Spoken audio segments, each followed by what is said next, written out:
কিয়ামতের দিন আল্লাহ রাব্বুল আলামিন এই সাত তবক আসমান জমিন যা কিছু আছে আল্লাহ পাক হাতের মুষ্টির মধ্যে ঢুকাবেন। সব কিছুকে আল্লাহ পাক হাতের মুষ্টির মধ্যে ঢুকাবেন। কিভাবে ঢুকাবেন? আল্লাহ কত বড়, তার হাত কত বড়, এটা আমরা কোনোদিন চিন্তাও করতে পারি না, আন্দাজও করতে পারি না। আল্লাহ পাকই জানেন আল্লাহ পাক কিভাবে ঢুকাবেন। সব কিছু আল্লাহ পাক মুষ্টির মধ্যে ঢুকাবেন। এবার আল্লাহ রাব্বুল আলামিন কিয়ামতের ময়দানে হুঙ্কার ছাড়তে থাকবেন, আইনাল মুতাকাব্বিরুন, আইনাল মুতাকাব্বিরুন, আইনাল জাব্বারুন। কোথায় অহংকারীরা? কোথায় অহংকারীরা? কোথায় আছো? পৃথিবীর মধ্যে যারা দাম্ভিক ছিল তারা কোথায় আছো? আমার সামনে আসো। সেদিন সব মানুষেরা কাঁপতে থাকবে। শুধু সাধারণ মানুষ নয়, নবীগণ পর্যন্ত কাঁপতে থাকবে। জোরে বলি সুবহানাল্লাহ। আল্লাহ পাক এইভাবে ডাকতে থাকবে, দুনিয়ার মধ্যে যারা অহংকারী ছিল, দাম্ভিক ছিল, আজ আমার সামনে আসো। কেউ সামনে আসতে পারবে না। আল্লাহ পাক আরো বলবেন, আনাল মালিকু, আমি হলাম সাম্রাজ্যের মালিক। সাম্রাজ্যের মালিক কে? আনাল মালিক, আমি সাম্রাজ্যের মালিক। আইনাল মুলুকুল আরদ, আইনাল মুলুকুল আরদ। দুনিয়ার মধ্যে যারা রাজা বাদশাহ ছিল তারা আজ কোথায়? দুনিয়ায় ক্ষমতা পায়া দাম্ভিক হয়ে গেছিলাম, অহংকারী হয়ে গেছিলাম। আজ তোমরা কোথায়? আমার সামনে আসো, আমার সামনে আসো। তখন একটা দাম্ভিক অহংকারীরা আল্লাহর সামনে যাওয়ার সাহস পাবে না। আলহামদুলিল্লাহ নাহমাদুহু ওয়া নাস্তাঈনুহু ওয়া নাস্তাগফিরুহু ওয়া নু'মিনু বিহি ওয়া নাতাওয়াক্কালু আলাইহি ওয়া নাউযু বিল্লাহি মিন শুরুরি আনফুসিনা ওয়া মিন সাইয়্যাতি আ'মালিনা। من يهده الله فلا مضل له ومن يضلله فلا هادي له ونشهد أن لا إله إلا الله وحده لا شريك له الذي أرسله بالحق بشيرا ونذيرا وداعيا إلى الله بإذنه وسراجا منيرا. فقد قال الله تبارك وتعالى في كلامه المجيد وفرقانه الحميد. أعوذ بالله من الشيطان الرجيم. بسم الله الرحمن الرحيم. إن الله لا يحب من كان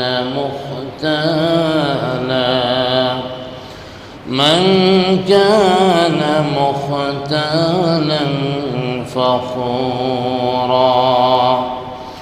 وقال النبي صلى الله عليه وسلم لا يدخل الجنة من كان في قلبه مثقال ذرة من كبر. وقال تعالى في شان حبيبه إن الله وملائكته يصلون على النبي يا أيها الذين آمنوا صلوا عليه وسلموا تسليما. بلغ العلا بكماله كشف الدجى بجماله حسنت جميع خصاله صلوا عليه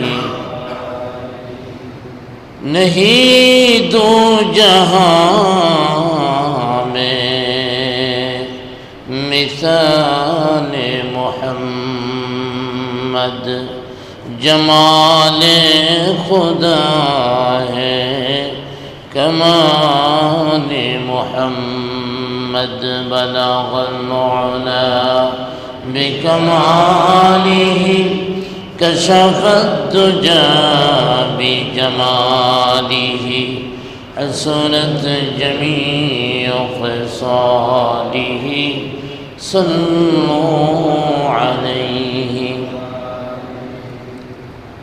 মুআজ্জাজ মুকাররম হযরত মুসল্লিয়ানে কেরাম, প্রথমেই আল্লাহ সুবহানাহু ওয়া তাআলার অসংখ্য অগণিত শুকর আদায় করি, যিনি আমাদেরকে দয়া করে মায়া করে মেহেরবানি করে জুমআর নামাজ আদায়ের লক্ষ্যে যথাসময়ে আল্লাহর ঘর মসজিদে হাজিরা দেওয়ার তৌফিক দান করেছেন।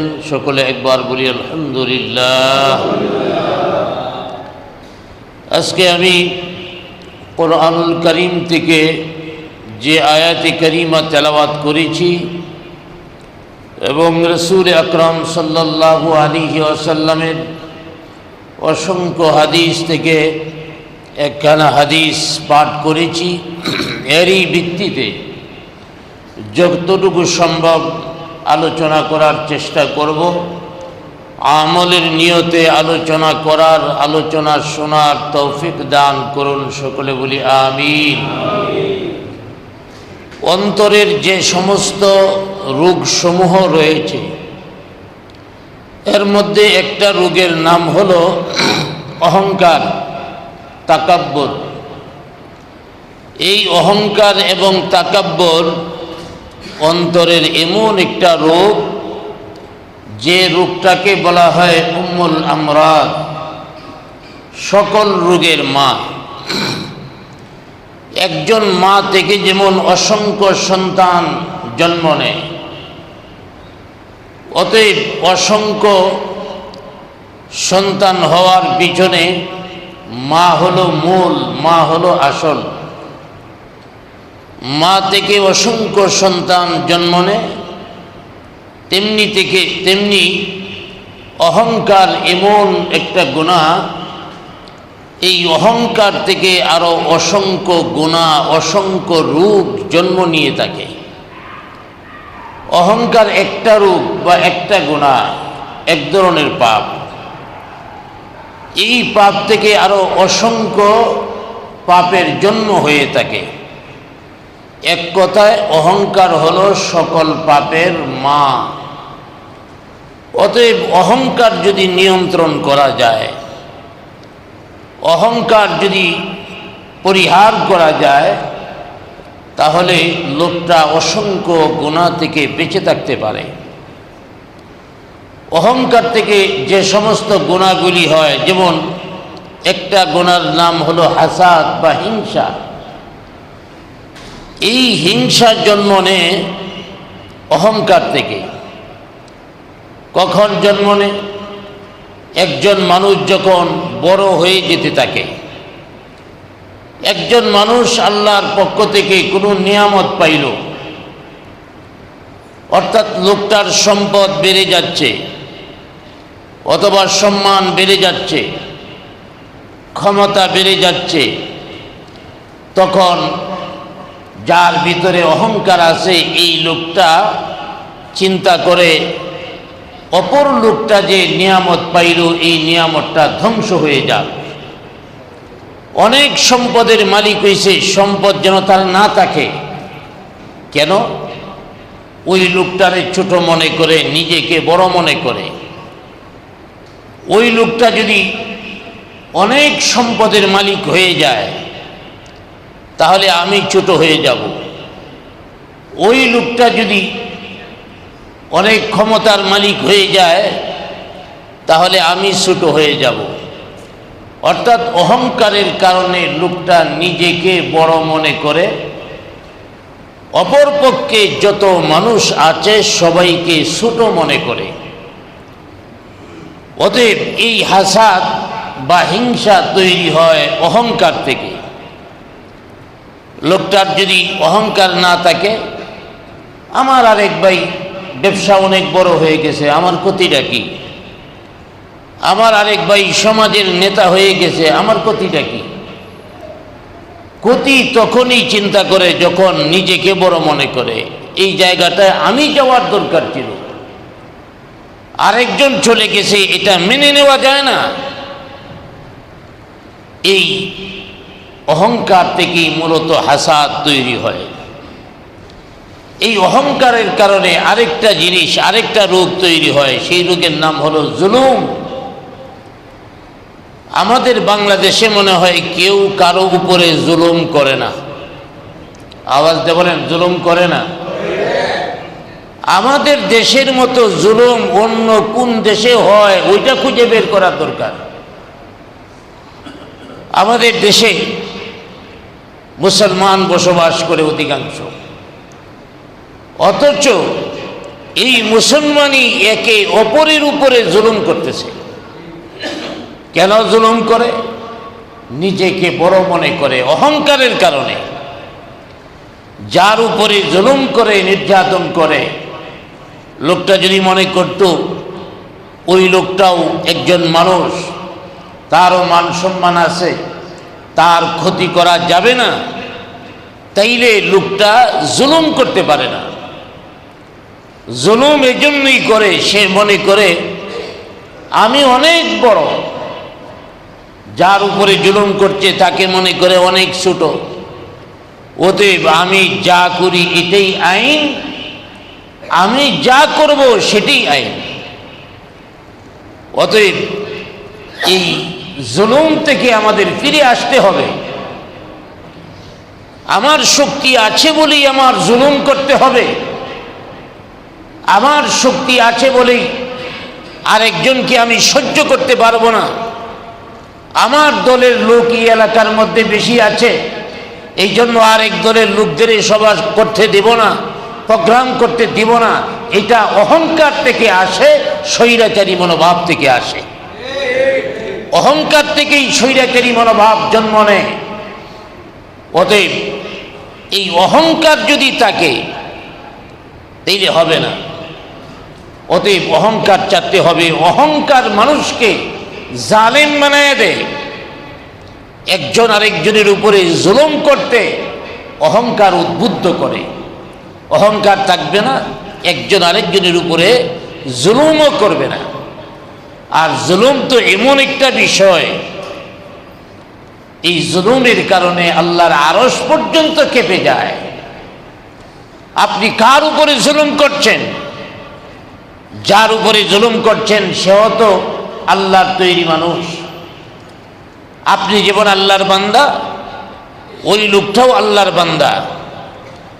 আর একজন মানুষের উপরে যখন জুলুম করা হয়, চোখের পানি ছেড়ে দিয়া আল্লাহর কাছে যখন সে কাঁদে, তখন আল্লাহ রাব্বুল আলামিন এই মাজলুমের দোয়া ফেরত দেন না।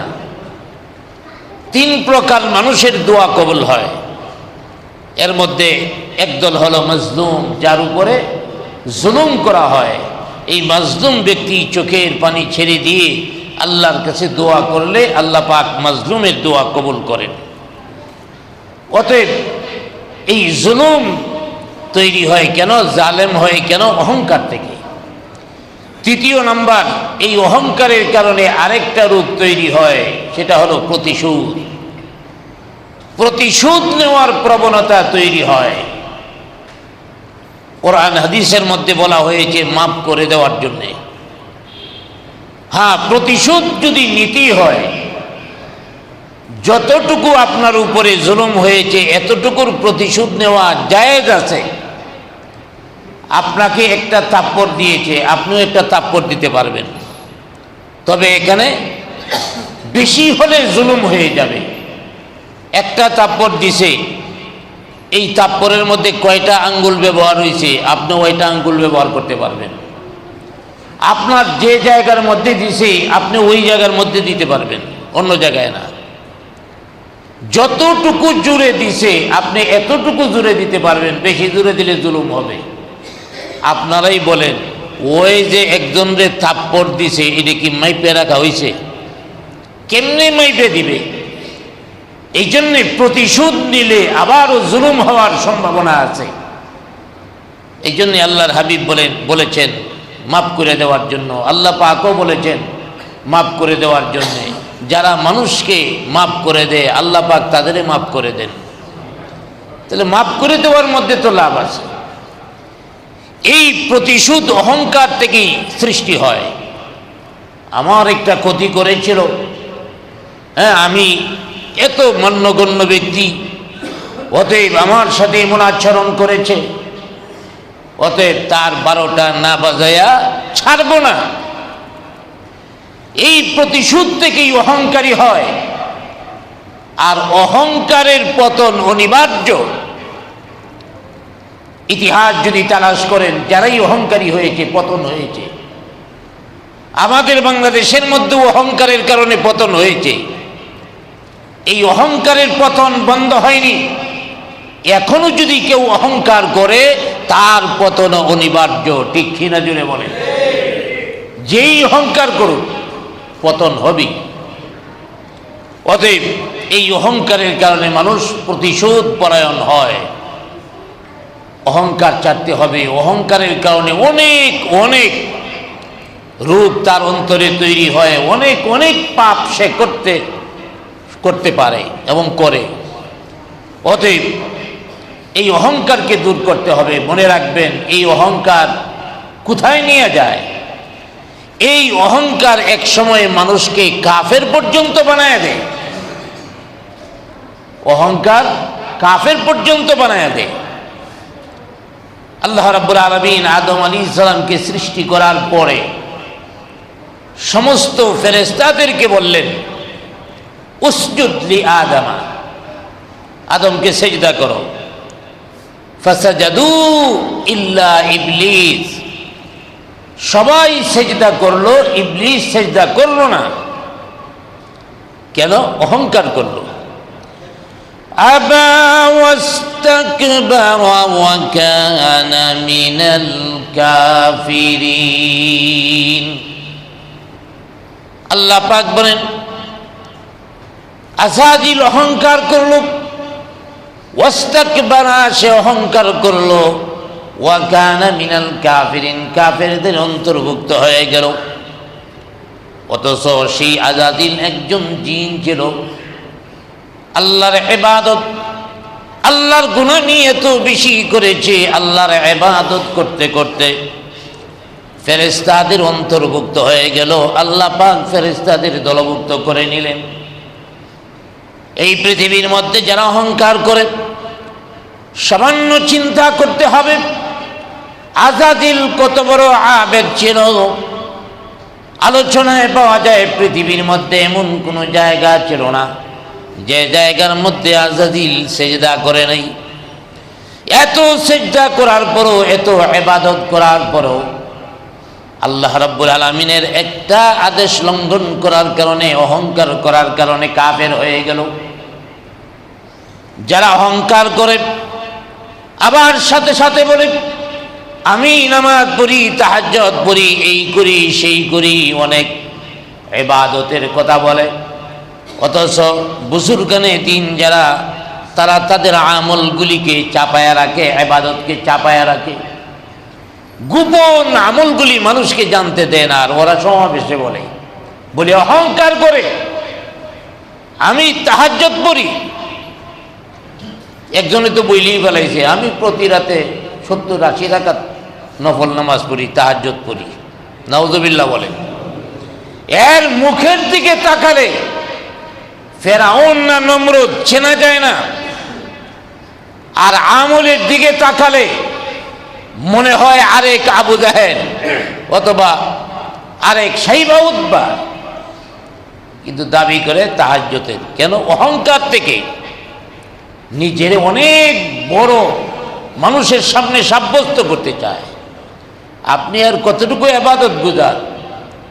ওই মুআল্লিমুল মালাইকা জিন জাতির হওয়ার পরেও ফেরেশতাদের নেতা হয়ে গিয়েছিল আজাজিল। সেই আজাজিলও অহংকার করেছে, পতন হয়েছে। আল্লাহ পাক লানতের তক্ত পরায়া অভিশপ্তের জিঞ্জির দ্বারা আবদ্ধ করেছেন। এই জন্যই কবি বলেন, তাকাব্বুর আজাজিল রাআ খারেকাত, তাকাব্বুর আজাজিল রাআ খারেকাত, বজুন্দানে লানত গিরফতারে কার, বজুন্দানে লানত গিরফতারে কার। আজাদিল অহংকার করল। অহংকার করার কারণে আল্লাহ রাব্বুল আলামিন এই অহংকারের শ্রীকলে, লাঞ্ছিত হওয়ার শ্রীকলে আবদ্ধ করলেন। কিয়ামত পর্যন্ত সে লাঞ্ছিত হতে থাকবে।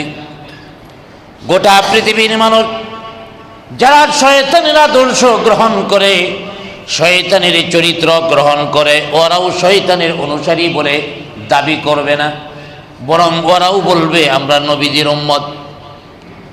এক নম্বর শয়তান, শয়তানের সব আদর্শ পাওয়া যায়, এরপরেও নিজেদেরকে খাঁটি ইমানদার দাবি করে, কয় আমি ইমানদার, অন্যরা ইমানদার না মুনাফিক। নিজেরে ইমানদার দাবি করে, অথচ কয়েক বছরের হের ছবি যদি একত্রিত করা হয় তাহলে বোঝা যায় হ্যাঁ কত বড় ভণ্ড, কত বড় বহুরূপী সে। কখনো দাড়ি আছে একেবারে 1 ফুট লম্বা, আবার কখনো দাড়ি ওই রাজশাহীর ল্যাংড়া আমের মতো, কিছু আছে কিছু নাই। আবার কখনো একেবারে ক্লিন শেভ। কয়েক বছরের ভিতরে এত বহুরূপ দাবি করে আমরা ইমানদার। কেমন ইমানদার চিন্তা করে আমার ভাইয়েরা। এই ধরনের ইমানদার হলে হবে না। এই ধরনের ইমানদার হলো অহংকারী যারা, তাদের। অতএব শয়তান যেমন লাঞ্ছনার জিঞ্জির দ্বারা আবদ্ধ হয়েছে, শয়তানের অনুসরণ করার পরেও শয়তানের নেতা প্রকাশ্যে মানে না, তাইলে কত বেইজ্জতি লাঞ্ছনা শয়তানের। এই শয়তানি আদর্শ থেকে বের হয়ে আসতে হবে, কারণ এই অহংকারীদের পতন দুনিয়াতেও আছে আর আখিরাতে হলো মূল। অহংকার এমন একটা পাপ, অন্তরের এমন একটা রোগ।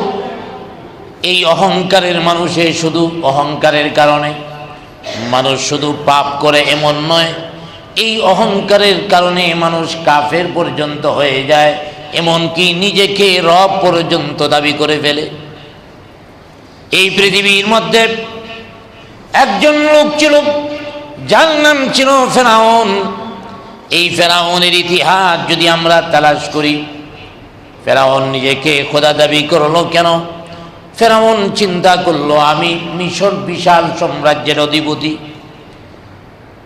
বিশাল সাম্রাজ্যের রাজা, আমার রাজ্যে সবাই আমার কথা মানতে হয়, আমার অবাধ্য হবে এমন কেউ নাই।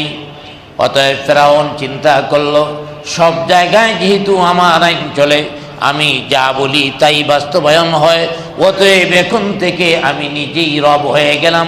আনা রাব্বুকুমুল আ'লা। নাউযুবিল্লাহ বলেন। এই অহংকারের কারণে ফেরাউন নিজেকে রব দাবি করলো। কাফের শুধু হয়নি, নিজেকে রব দাবি করলো। এই অহংকার কিসের অহংকার? আমি বিশাল সাম্রাজ্যের অধিপতি, আমি অনেক ক্ষমতাশীল। বর্তমান পৃথিবীর মধ্যে এই ক্ষমতার দাপট দেখায় অনেকেই অহংকার করে। আরে ভাই কিসের অহংকার? ফেরাউনেরও ক্ষমতা ছিল, আল্লাহ পাক বিজা ইঁদুরের মতো সুবায়া সুবায়া নীল নদে মেরেছেন। অতএব অহংকারীর পতন পৃথিবীতে হয়। অনেকেই মনে করে হয় না হয় না। আরে 350 বছর ফেরাউনও ক্ষমতার মধ্যে ছিল। 350 বছর আল্লাহ পাক তাকে সুযোগ দিয়েছেন। আমরা তো অল্প কয়েক বছর হলি হতাশ হয়ে যায়। হতাশ হওয়ার কিছু নাই। জালিম যারা, অহংকারী যারা, তাদের পতন পৃথিবীতেও হবে, আর পৃথিবীতে কয়েকদিন থাকলেও আখিরাতে অবশ্যই অবশ্যই হবে। ফেরাউন ক্ষমতার দাপটে অহংকারী হয়ে গেল, শুধু কাফের নয়, নিজেকে রব দাবি করল। পৃথিবীর আরেকজন লোকের নাম হলো কারুন। অনেক সম্পদ ছিল, সম্পদের দাপটে কাফের হয়ে গেছে। আল্লাহ রাব্বুল আলামিন তার ঘটনা কোরআনুল কারীমের মধ্যে বলেছেন, ইন্না কারুন কানা মিন কওমি মূসা ফাবাগা আলাইহিম ওয়া আতাইনাহু মিনাল কুনুজ। আল্লাহ পাক বলেন, নিশ্চয়ই কারুন ছিল হযরতে মূসা আলাইহিস সালামের বংশের। ইন্না কারুনা কানা মিন কওমি মূসা, কারুন ছিল মূসা আলাইহিস সালামের বংশের। নবীর বংশের হওয়ার পরেও সে কি করল? ফাবাগা আলাইহিম, সে হয়ে গেল দাম্ভিক। সে দাম্ভিক হয়ে গেল। শুধু দাম্ভিক নয়, সে আল্লাহকে অস্বীকার করলো, কুফরি করলো, আল্লাহকে অস্বীকার করে বসলো। অথচ আল্লাহ পাক তাকে কত নিয়ামত দান করেছিলেন। আল্লাহ পাক বলেন, ওয়া আতাইনাহু মিনাল কুনুজ।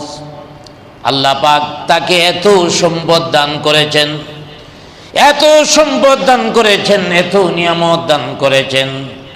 মা ইন্না মাফাতিহাহু লাতানূ বিল উসবাতি উলিল কুওয়া। আল্লাহ পাক বলেন, এত সম্পদ তাকে দেওয়া হয়েছে। সম্পদের যে তালা ছিল, তালার যে চাবিগুলি ছিল, সবগুলি চাবি একসাথে উপরে উঠাতে হলে, আগলাতে হলে শক্তিশালী একটা লোকের জামাত প্রয়োজন ছিল। একজন দুইজন নয়, বরং অনেকগুলি শক্তিশালী লোক লাগতো তার চাবিগুলি উপরে উঠাতে। সুবহানাল্লাহ বলেন। এত সম্পদ দিয়েছেন, তার বোঝা উচিত ছিল আল্লাহ তাআলা আমাকে সম্পদ দিয়েছেন, নিয়ামত দান করেছেন, অতএব এই সম্পদ আমার বাহু বলে আমি অর্জন করতে পারিনি। সম্পদ আল্লাহ পাক দিয়েছেন। যে আল্লাহ তাআলা আমাকে এত সম্পদের মালিক বানিয়েছেন, এই আল্লাহর ইবাদত করা উচিত, অহংকার করা নয়। সম্পদের জন্য অহংকার নয়, কারণ এই সম্পদের প্রকৃত মালিক তো আমি নই। এই মালিক, প্রকৃত মালিক হলেন আল্লাহ তাআলা। আল্লাহ তাআলা আমাকে সম্পদ দিয়েছেন, আমাকে শুধু ডিস্ট্রিবিউশন করার জন্য দিয়েছেন, বন্টন করার জন্য দিয়েছেন। অতএব যদি কারুন আল্লাহর শুকর আদায় করত, তাহলে তার পতন হতো না। এই সম্পদের কারণে অহংকারী হয়ে গেল। অহংকারী হওয়ার কারণে আল্লাহ পাক তার পতন দিয়েছেন। কেমন পতন? কারণ আল্লাহ তাআলা কারুনের সম্পদ সহ তার ঘরবাড়ি, সম্পদ, ব্যবসা প্রতিষ্ঠান যা কিছু আছে সব কিছু আল্লাহ পাক মাটির নিচে ডাবায় দিয়েছেন। ডাবা কারুনের সময় থেকে শুরু হয়েছে, এখনো পর্যন্ত নিচের দিকে যাচ্ছে। জুড়ে বলি সুবহানাল্লাহ। এখনো পর্যন্ত নিচের দিকেই যাচ্ছে তার শাস্তি। অতএব সম্পদের কারণে বেপরোয়া হয়ে অহংকারী হওয়া যাবে না। ভালো করে মনে রাখতে হবে, একজন ফ্যাক্টরির মালিক কয়েক কোটি টাকা ম্যানেজারকে দিয়া বললেন, আমার ফ্যাক্টরির যারা কর্মচারী কর্মকর্তা আছে তাদের মধ্যে টাকাগুলি বন্টন করে দেন, বেতন দিয়া দেন। এখন ম্যানেজার যদি মনে করে আমি কোটি কোটি টাকার মালিক হয়ে গেছি, যা ইচ্ছা তা করব, বেতন দিলে দিব, না দিলে নেই। বেতন না দিয়া যদি তার অ্যাকাউন্টে টাকাগুলি জমা করে বাড়িতে যায় ঘুমায়। আবার ভাইয়েরা, মালিক যদি খবর পায় এই টাকাগুলি শ্রমিকদের দেয় নাই, কর্মকর্তাদের দেয় নাই, বাড়িতে যায় ঘুমাচ্ছে, তাহলে সে ঘুমাতে পারবে না? পুলিশ যায় জাগ্রত করবে? জুড়ে বলেন, ঘুমাবে না পুলিশ জাগ্রত করবে? পুলিশ যে তারে হ্যান্ডকাপ লাগায়া নিয়ে আসবে। ওই মিয়া, টাকা তো তোমার না, টাকা মালিকের, তুমি জমা করে রাখছো করলে কি? অতএব যাদেরকে আল্লাহ পাক সম্পদ দান করে মনে করতে হবে এটা শুধু আমার বাহু বলে অর্জিত হয়নি। বাহু বলে কিছুই আমরা অর্জন করতে পারি না, আমার মেধায় কিছুই অর্জন করতে পারি না, আমার মেধায় সম্পদ অর্জন করতে পারি না, ক্ষমতাও অর্জন করতে পারি না। কেউ যদি মনে করে আমার বুদ্ধিমত্তার কারণে, কৌশলের কারণে আমি ক্ষমতায় আছি অথবা ছিলাম, এটা ভুল। আমার ভাইয়েরা, শক্তির কারণে, পরিকল্পনার কারণে ক্ষমতায় যদি থাকতে পারত তাহলে বিগত সরকার এত দীর্ঘ সময় থাকার পরে আরো শক্তিশালী হয়েছে, পরিকল্পনাও আরো বাড়ছে, অনেক লোক তাদের, তাহলে পরিকল্পনা দ্বারা, শক্তি দ্বারা ক্ষমতা যদি পাইতো তাইলে ওরা ক্ষমতা থেকে ভাগতে হইতো না। আবার যারা মনে করতেছে আমাদের পরিকল্পনার কারণে আমরা বিদায় করছি, এখন আমরা ক্ষমতার মধ্যে যাব, ওদের চিন্তা করতে হবে আপনাদের বুদ্ধির কারণেই যদি হয় তাহলে 16 বছর পারলেন না কেন লাগিয়া? তাইলে বোঝা গেল বান্দা বুদ্ধি দ্বারা, মেধা দ্বারা কিছুই করতে পারে না। সব কিছুর মালিক কে? আরো জোরে বলি কে? যখন যেভাবে হওয়ার সেভাবেই আল্লাহ পাক করবেন, এই বিশ্বাস থাকতে হবে। অহংকারী হওয়া যাবে না। আমার ভাইরা, আমি বলতেছিলাম এই বুদ্ধি দ্বারা, বাহুবল দ্বারা আমরা কিছুই অর্জন করতে পারি না। যা কিছু পাই আল্লাহর পক্ষ থেকে দান, আল্লাহর পক্ষ থেকে অনুগ্রহ।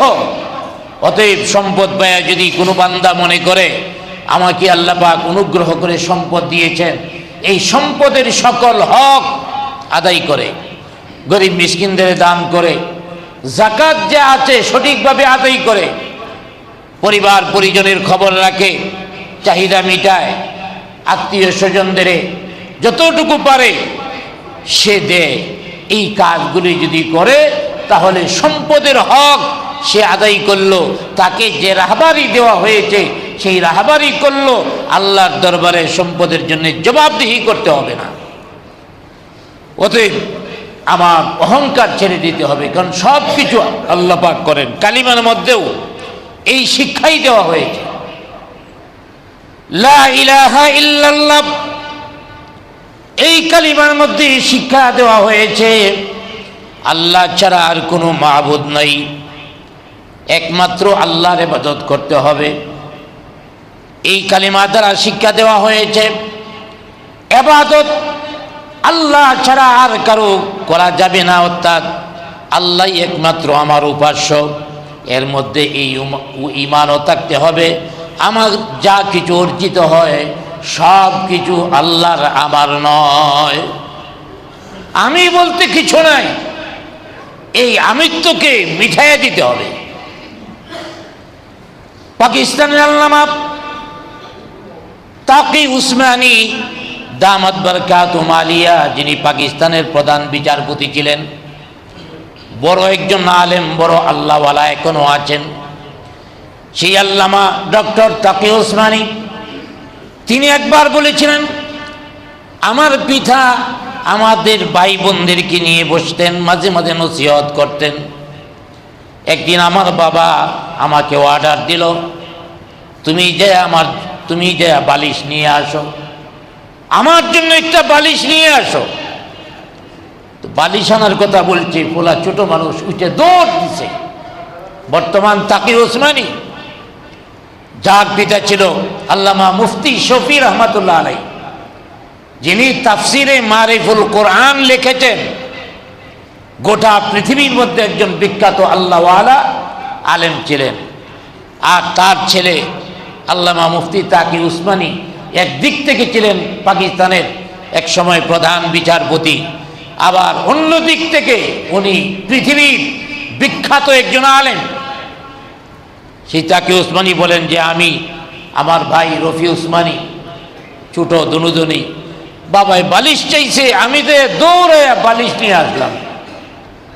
আমি যে আনছি আমার বালিশটা, আমি যে বালিশে ঘুমাই বাবারে আইনা দিয়া বললাম, বাবা আমার বালিশটা তোমারে দিলাম।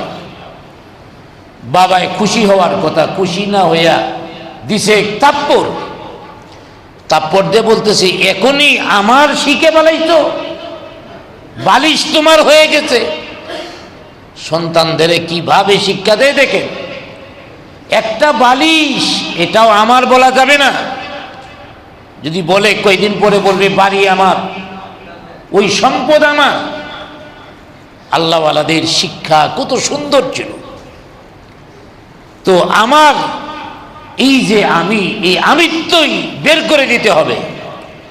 লা ইলাহা ইল্লাল্লাহর মাধ্যমে আমিত্ব বের করে দিতে হবে। আমার বলতে কিছু নাই, অহংকার আসবে কই থেকে?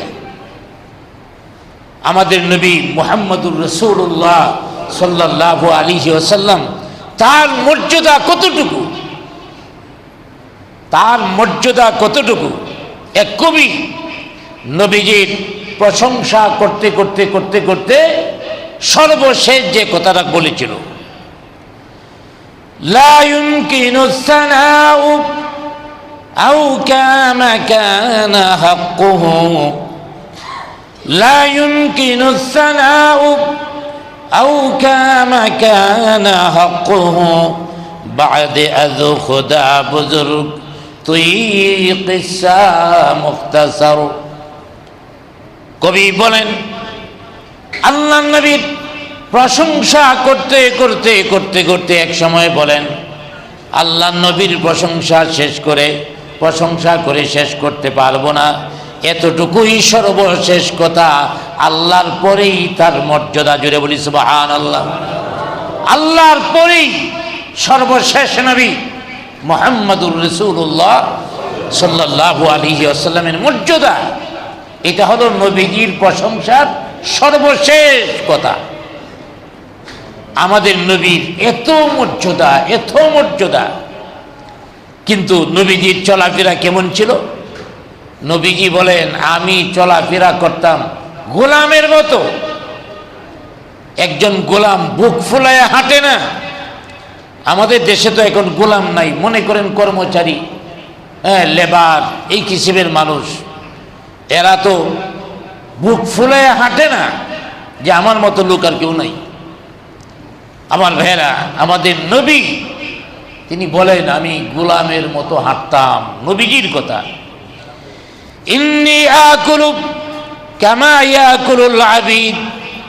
আল্লাহর হাবিব সাল্লাল্লাহু আলাইহি ওয়াসাল্লাম বলেন, আমি যখন খাওয়া দাওয়া করতাম তখন গোলামের মতো বৈশা খাওয়া দাওয়া করতাম।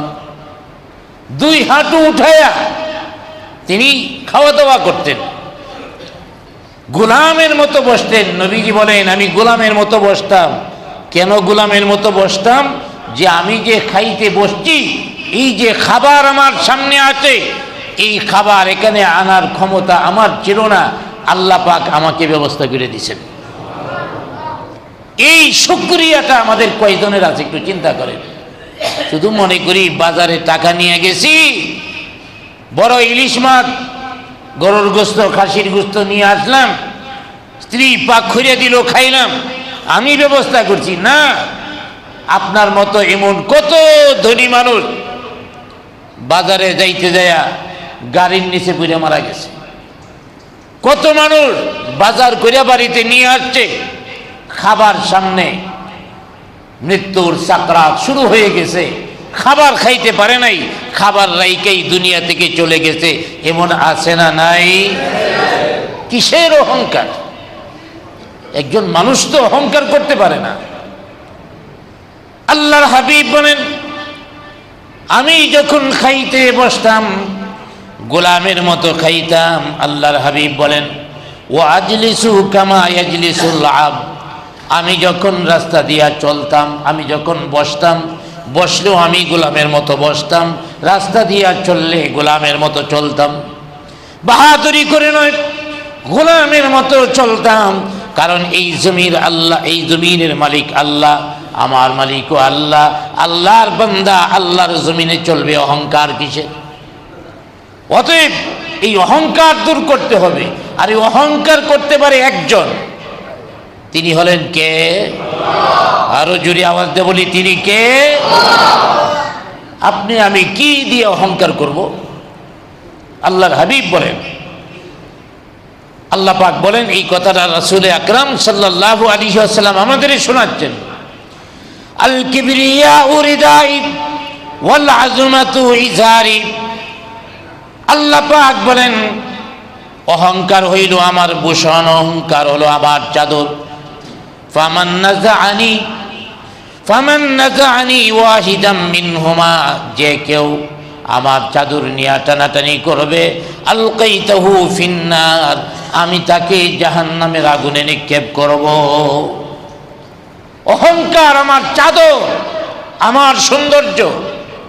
এই অহংকার নিয়ে যে টানাটানি করবে, টানাটানি মানে যে অহংকারী হবে, যে অহংকার করবে, সে আমার এই চাদর নিয়ে টানাটানি করলো, আর তাকে আমি জাহান্নামের আগুনে ঢুকাবো।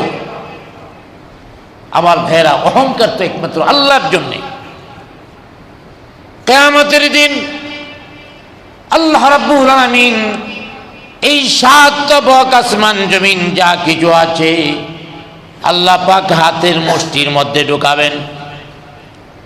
সব কিছুকে আল্লাহ পাক হাতের মুষ্টির মধ্যে ঢুকাবেন। কিভাবে ঢুকাবেন? আল্লাহ কত বড়, তার হাত কত বড়, এটা আমরা কোনোদিন চিন্তাও করতে পারি না, আন্দাজও করতে পারি না। আল্লাহ পাকই জানেন আল্লাহ পাক কিভাবে ঢুকাবেন। সব কিছু আল্লাহ পাক মুষ্টির মধ্যে ঢুকাবেন। এবার আল্লাহ রাব্বুল আলামিন কিয়ামতের ময়দানে হুঙ্কার ছাড়তে থাকবেন, আইনাল মুতাকাব্বিরুন, আইনাল মুতাকাব্বিরুন, আইনাল জাব্বারুন। কোথায় অহংকারীরা? কোথায় অহংকারীরা? কোথায় আছো? পৃথিবীর মধ্যে যারা দাম্ভিক ছিল তারা কোথায় আছো? আমার সামনে আসো। সেদিন সব মানুষেরা কাঁপতে থাকবে। শুধু সাধারণ মানুষ নয়, নবীগণ পর্যন্ত কাঁপতে থাকবে। জোরে বলি সুবহানাল্লাহ। আল্লাহ পাক এইভাবে ডাকতে থাকবে। দুনিয়ার মধ্যে যারা অহংকারী ছিল, দাম্ভিক ছিল, আজ আমার সামনে আসো। কেউ সামনে আসতে পারবে না। আল্লাহ পাক আরো বলবেন, আনাল মালিকু, আমি হলাম সাম্রাজ্যের মালিক। সাম্রাজ্যের মালিক কে? আনাল মালিক, আমি সাম্রাজ্যের মালিক। আইনাল মুলুকুল আরদ, আইনাল মুলুকুল আরদ। দুনিয়ার মধ্যে যারা রাজা বাদশা ছিল তারা আজ কোথায়? দুনিয়ায় ক্ষমতা পায়া দাম্ভিক হয়ে গেছিলাম, অহংকারী হয়ে গেছিলাম। আজ তোমরা কোথায়? আমার সামনে আসো, আমার সামনে আসো।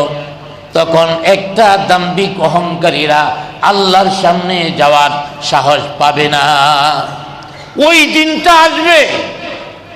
অতএব কেন অহংকার করব? অহংকারী সবগুলিরে সেদিন আল্লাহ পাক এভাবে ধমকাতে থাকবেন। আর রাসূল আকরাম সাল্লাল্লাহু আলাইহি ওয়াসাল্লাম বলেন, এই অহংকার বা তাকাব্বুর বিন্দু মাত্র যদি কারো অন্তরে থাকে, সে তো জান্নাতেই যাবে না। লা ইয়াদখুলুল জান্নাতা মান কানা ফি কলবিহি মিসকালু যারাতিন মিন কিব। আল্লাহর হাবিব বলেন, যার অন্তরের মধ্যে এক জররা পরিমাণ কিবিরি থাকবে, অহংকার থাকবে, এই লোকটা জান্নাতের মধ্যে যাইতে পারবে না। নবীজি বলেন, তার যার অন্তরের মধ্যে বিন্দু মাত্র কিবির থাকবে, সে জান্নাতের মধ্যে যাইতে পারবে না। যদিও অহংকারের পাপ শাস্তি ভোগ করার পরে এক সময়ে জান্নাতে যাইতে পারবে, কিন্তু অহংকারীদের প্রতি আল্লাহ পাক থাকবেন রাগান্বিত। আল্লাহ পাক তাদের সাথে গুসা করবেন, রাগান্বিত হবেন। আর আল্লাহ পাক যদি কারো প্রতি রাগান্বিত হয়ে যায়, এই লোকটা জান্নাতে যাওয়ার আশা করতে পারে না। এই জন্য অহংকার অন্তর থেকে ধুয়ে মুছে ফেলে দিতে হবে। আপনি আপনার দল নিয়ে অহংকার করে, আরে এমনও হতে পারে আপনার এই দল আপনার লাথি দিয়ে আগামীকাল বের করে দিতে পারে। কোথায় যাবে আপনার শক্তি? যে দলের কারণে আপনি আমি অহংকার করি, শক্তি দেখাই, এমনও তো হতে পারে আপনার দল আপনাকে আগামীকাল লাথি দিয়ে বের করে দিয়েছে, আপনার ক্ষমতা শেষ। অথবা আপনার দল একটা কাজের কারণে এমন বিপর্যস্ত হয়েছে সবগুলি নিয়ে জেলের মধ্যে পড়ছে, এমনও তো হতে পারে। কিসের দাপট, কিসের অহংকারী? এই জন্যে যারা ক্ষমতার কারণে অহংকারী হয় এদের বুঝতে হবে আমার বলতে কিছু নাই। আমার যদি কিছু ক্ষমতা থাকে এটা আল্লাহ পাক আমাকে দিয়েছেন, এহসান করেছেন, অনুগ্রহ করেছেন, অপর দিক থেকে পরীক্ষা নিচ্ছেন। ক্ষমতা পায়া আমি কি ক্ষমতা মানুষের উপরে অপব্যবহার করি নাকি মানুষের সেবা করি, আল্লাহ পাক এটা দেখতে চান। শুধু মানুষ নয়, অহংকারী কেন হয় মানুষ? নিজেকে বড় মনে করে, আরেকজনকে তুচ্ছ মনে করে। আরে মানুষকে তুচ্ছ মনে করব কেন? সব মানুষই তো আল্লাহর সৃষ্টি, শুধু মানুষকে নয়।